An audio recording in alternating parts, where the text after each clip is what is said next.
right, Chuck Berry, Johnny B. Goode. Now, Chuck Berry, to me, was the great original genius of rock and roll. And he kind of came out of left field because he was on Chess Records and he did songs that kind of appealed to young teenage people that in lyric wise, but a lot of his music was based in blues, like T-Bone Walker style guitar. He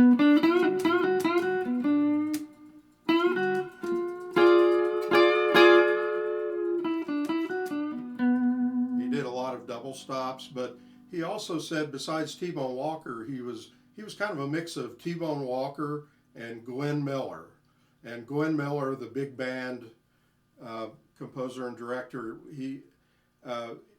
if you listen to his song In the Mood, it's like 3 notes against 4 counts. It's like,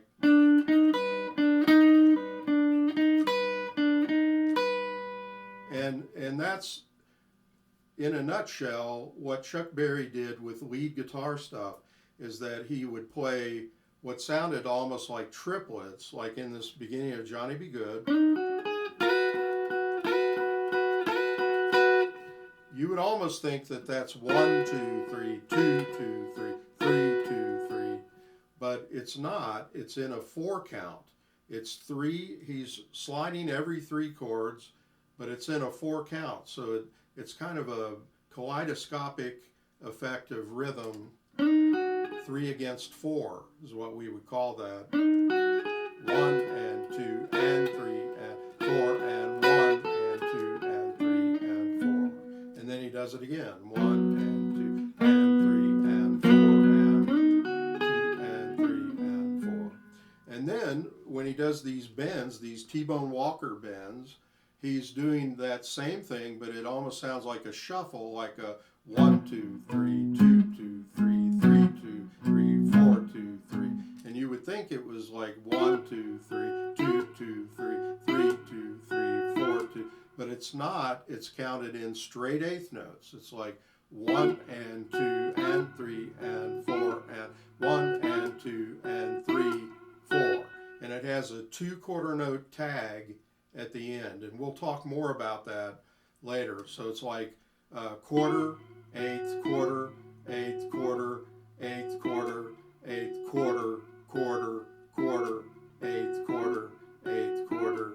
So it has a cycle to it, a 2-measure cycle, which at the end you have a tag of 2 quarter notes. And that's what makes it not a shuffle, for one thing.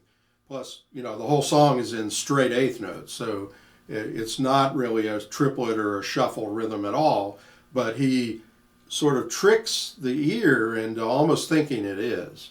And that's the genius of Chuck Berry's guitar playing. A lot of people were influenced by Chuck Berry. I could go on, and maybe I'll talk about it at the end of this video so that we can go right on into the technique of this solo. Now, starting out, I would use second finger to slide up, and then bar the first 2 strings as double stops, and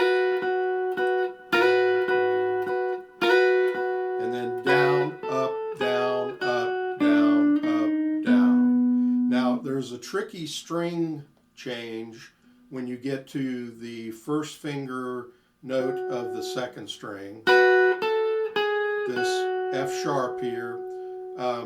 You want to have the finger flat like it is on the chords, but you don't want to be barring the 3rd string. I'm touching the side of the 3rd string. So if I hit it, it's muted. But I'm not really doing it for that purpose, because I'm going to do what I call a flatten and lift. And really it's just a movement of the first joint, flat and bent. So you could say flatten and bend, flatten and bend. And that's a way of connecting the notes. Like, so I'm flat, I'm bent to get from the 2nd to the 3rd string. And why do we go to that much trouble? Because if you use the tip of the finger on both, then you're kind of going to go instead of da da da da. doesn't connect as well. It's like you're hopping from one with the same finger. Generally on the guitar, you don't want to hop with the same finger to the same fret of another string. Like, listen to that compared to,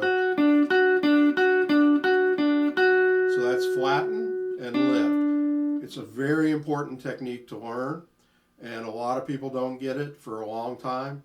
Even my students, I'll say it over and over again, and they come back the next week and they're not doing it.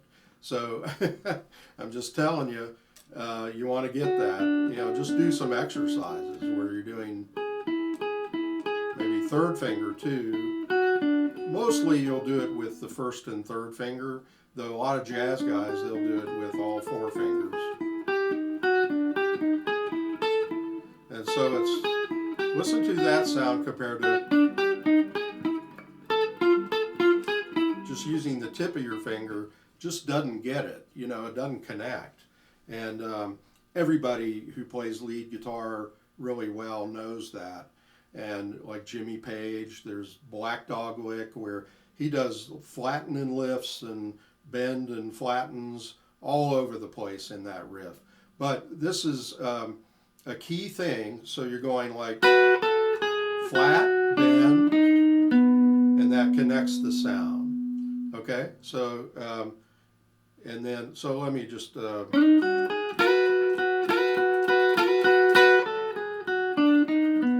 you go down to the fourth fret, and it's just like that play on triplets and straight eighths notes. 1 and 2 and 3 and 4 and 1 and 2 and 3 and 4.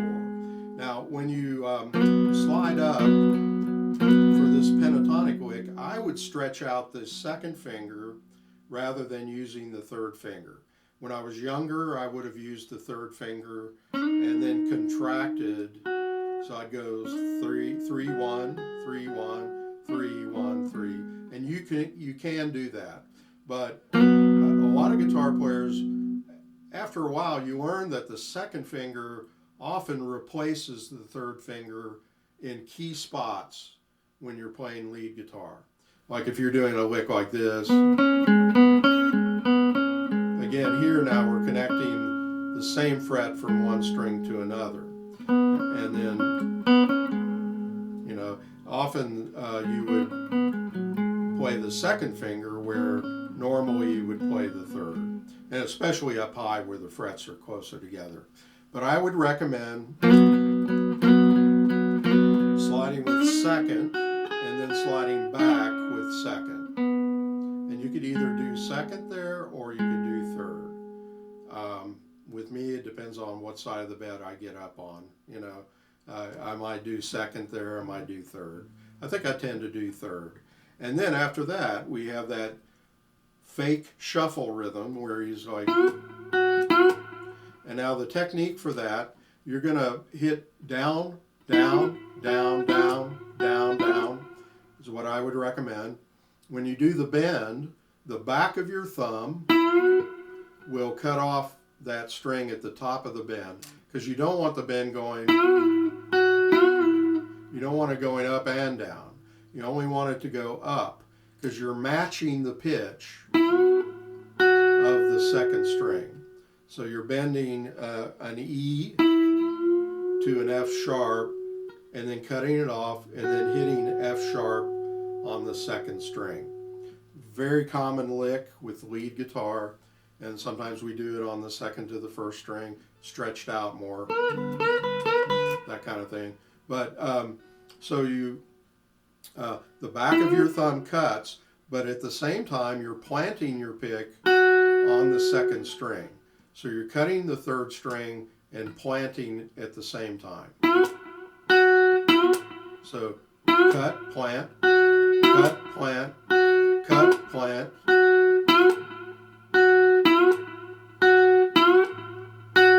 And even on those quarter note tags at the end of the cycle, you want to do the same thing. It's a slower rhythm, but so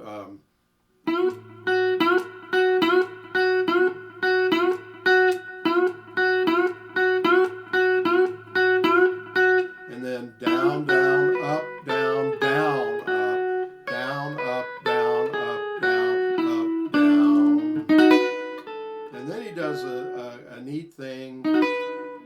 this is a Chuck Berry trademark.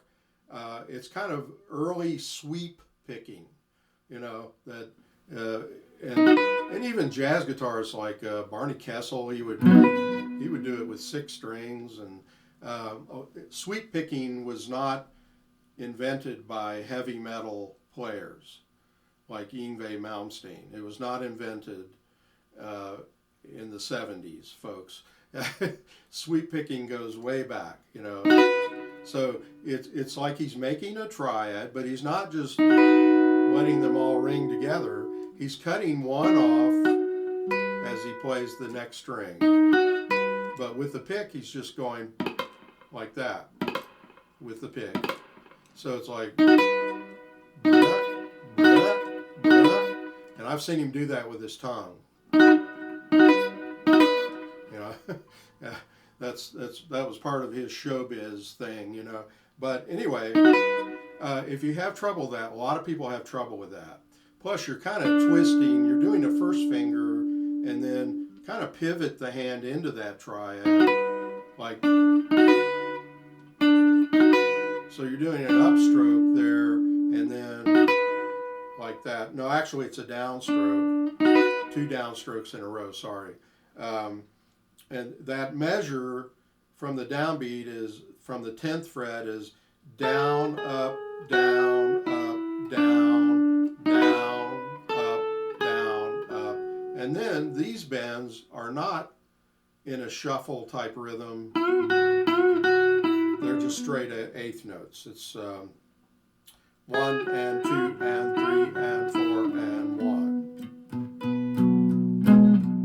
Then it gets into that rhythm with, it's like a stretched out 2nd and 3rd fingers, and then the pinky. And that, but anyway, the going into that chord roll, so you're going like down, down, and ring. If you have trouble with that, you can work on just 2 strings, just doing. You know, it sounds like chicken picking, like a bucket, you know, like bucket, bucket, you know. But you don't want them ringing together. That's not the effect. You want to cut one off. And this is sort of that bend and flatten thing.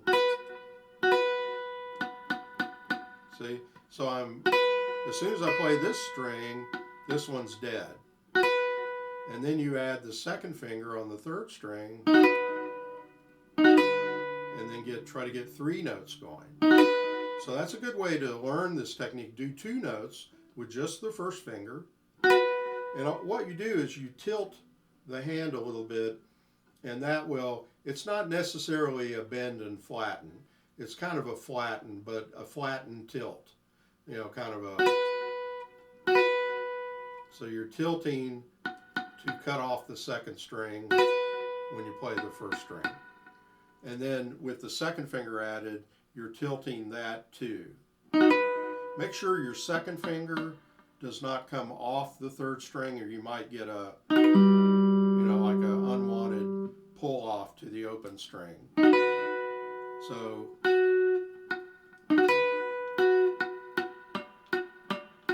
ideally you want the 2nd and the 3rd strings to be dead when you hit that 1st string.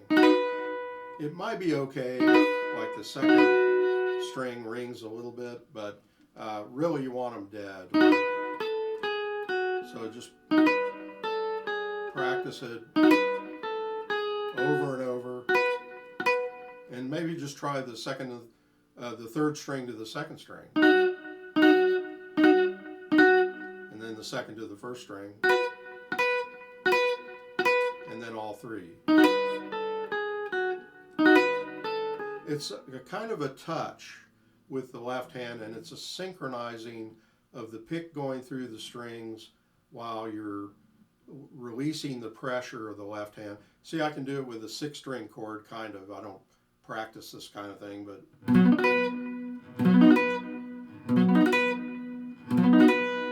So when you get to the 1st string, that's the only thing ringing, man. You know, it's not that. It's It's not like you strum it and then let go. It's so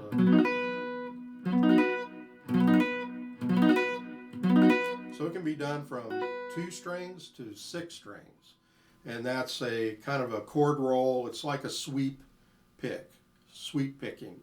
So when you again, that last lick, the last line, the way I've got it written is the last line. It's like,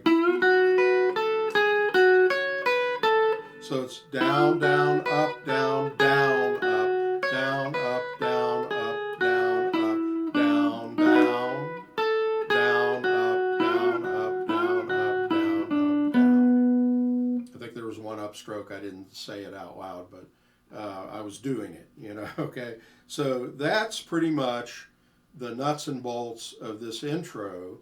Now, to get that rhythm of the,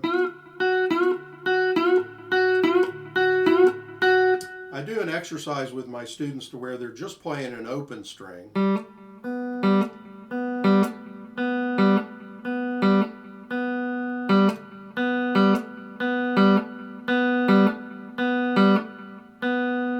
you can see how my thumb is cutting it off, but I'm planted now on the second string. So it's down, down, down, down, down. And you want to learn to count this. It almost sounds, again, like a shuffle, as if you were going 1, 2, 3, 2, 2, 3, 3, 2, 3, 4, 2, 3. But it's not that kind of blues shuffle rhythm. It's 1 and 2 and 3 and 4 and 1 and 2 and 3, 4. It's a 2-measure cycle, and you do it twice. So it's, let me turn on a metronome here, and you can hear it with the clicks of the metronome. So it's 1 and 2 and 3 and 4, 1 and 2 and 3, 4, 1, 2 and 3 and 4, 1 and 2 and 3, 4.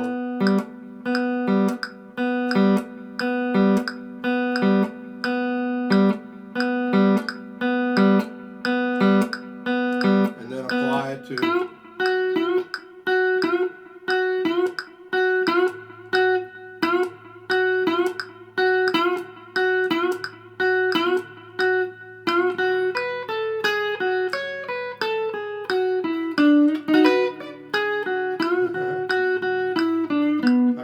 up there, but you get it. So it's 1, 2 and 3 and 4, and 1 and 2 and 3, 4, 1, 2 and 3 and 4, 1 and 2 and 3, 4.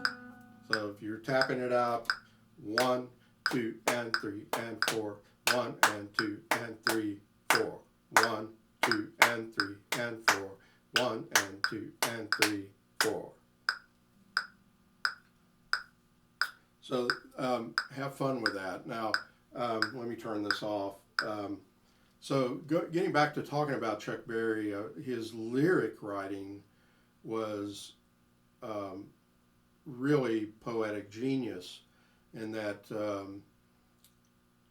he could relate to teenage life and his, probably thinking back of when he was in grade school or, 12th grade or whatever, and just starting to have girlfriends and this and that.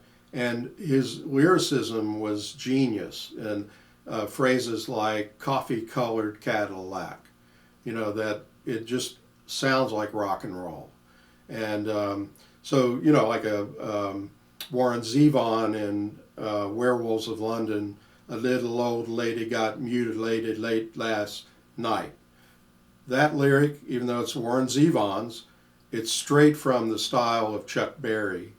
And John Lennon knew this, Ray Davies of the Kinks, Pete Townsend of The Who, they were all influenced by Chuck Berry's lyric writing, very much so. And in guitar, the great Dickie Betts of the Allman Brothers, he always said that Chuck Berry was his first influence, and he would learn all of the Chuck Berry solos. And then later, some years later, he went back and relearned them and got them better. because and that's a good way of, if you have a guitar hero like Stevie Ray Vaughan, and if you're not really a very good lead guitar player and you're trying to imitate somebody like that, or like Jimi Hendrix or Eric Clapton, you're probably not going to do it very well the first time. I mean, it'll be passable, but it's probably not going to have the nuances and the knowledge of technique that you will have later. So it's always a good idea to come back and get them better, learn them better. So I hope this video is helpful, and I'm just doing it kind of off the cuff. I've taught this for years. I made a few mistakes, so sorry about that, but hopefully this helps you to understand the music and the style of Chuck Berry a little bit, just in this short intro to Johnny B. Goode. So have fun with that, and we'll see you next time.